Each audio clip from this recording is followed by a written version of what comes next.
Hey, man, I try to tell you guys, this salvation thing ain't no joke, man. You can't get saved and think everything good, think that you can just deliberately. That's the key word here in this message, this video that I'm about to show you right now. Key word is deliberately. It doesn't work like that. You can't do that. Now, if you sin, you slip up, and you ask God for forgiveness and you don't do it, no more, cool. You know what I'm saying? I know people slip up every 6 months or so, even a year, one time a year, whatever the case may be. But just doing it over and over again, thinking God gonna forgive you, nah, man, it don't work like that. So check this out, man. This is my pastor, man. Check out how he said it. How can you say that once saved, always saved is not the legitimate stance of a believer? So what's your stance on that? So, well, I had a feeling that you were going to ask me that. It kept coming up when I was praying.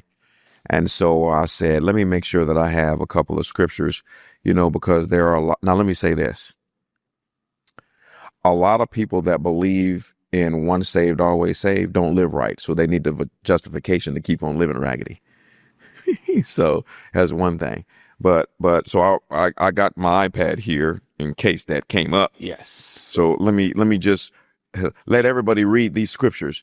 And now you ask me, now based on these scriptures I'm going to read, you got to ask yourself, does that mean that I could give my life to Christ and then not make it to heaven? That's why I like to say it. Okay. Now listen to this, Hebrews 10:26. If we deliberately keep on sinning after we have received knowledge of the truth, there is no longer any sacrifice that will cover these sins. Only the terrible expectation of God's judgment and the raging fire that will consume his enemies. Let me read that again. If you deliberately continue sinning after you get saved, there is no longer any sacrifice that'll cover these sins. Only the terrible expectation of God's judgment and the raging fire, that's hell. Second one, James 5:19. My dear brothers and sisters, if someone among you wanders away from the truth, which means they were a part of it, and is brought back, you can be sure that whoever brings the sinner back from wandering will save that person from death. I got about 15 of these. That's just the third one. Well, Hebrews 13:14 says, if we are faithful to the end, we shall share in all that belongs to Christ, which means you got to be faithful to the end. Which means if you're not faithful to the end, you won't be able to share all that belongs to Christ.